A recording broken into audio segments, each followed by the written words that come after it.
What's up, everyone? Welcome to Power Play with CJ. Today we're going to focus in on the historic pace that Alexander Ovechkin is off to kick off the young season.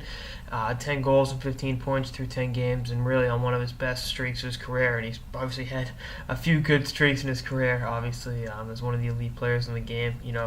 Much maligned due to his lack of playoff success and, at times questionable effort out on the ice, but he's playing chess and everyone else is playing checkers so far. And Crosby's had an outstanding start, as has Steven Stamkos. But to see Ovie playing as well as he has, and you go back to the end of last season where he really played well for the Capitals and helped propel them into the playoffs and win the Southeast Division. He's going to be a big part of any success they have. Obviously, he's definitely a face of the league, an ambassador of the game, and a guy that's going to be counted upon. And so she deliver for the hometown, home country, Russia. And like I said, I just think hockey's better when Ovechkin's playing well.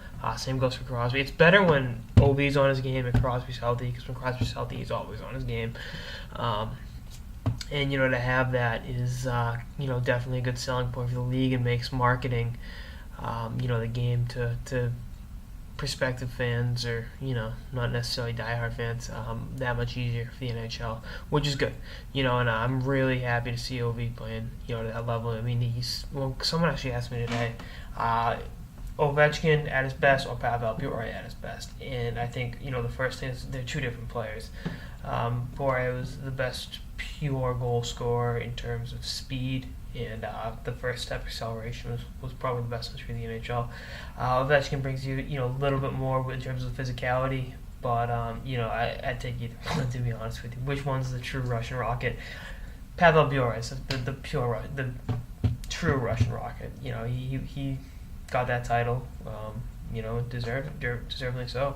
Ovechkin, is something the grade A. He's not something on himself, but he's no Pavel Bure, and I mean that not as a compliment at all, not as an insult at all. But he's his own player, and if he continues at this pace, I can see he's scored 65 goals, his career high. I think 5-6 years ago.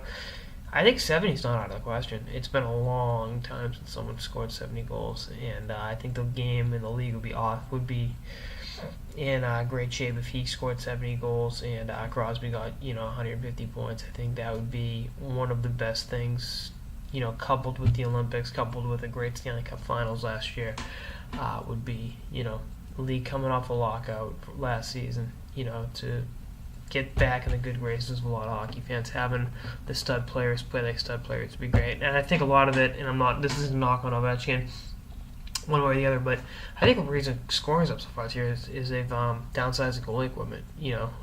I think that's a big factor. We'll talk more about that as the season goes on. But the early returns on the goalie equipment getting downsized is more offense, which makes the game easier to sell. But purists like me will watch it regardless of if it's a 1-0 game or a 6-5 game. They're entertaining in their own right, so we'll see what happens. Anyway, that's our episode of the Power Play with CJ on Alexander Ovechkin's hot start. Stay tuned for episodes throughout the season and beyond. Later, guys.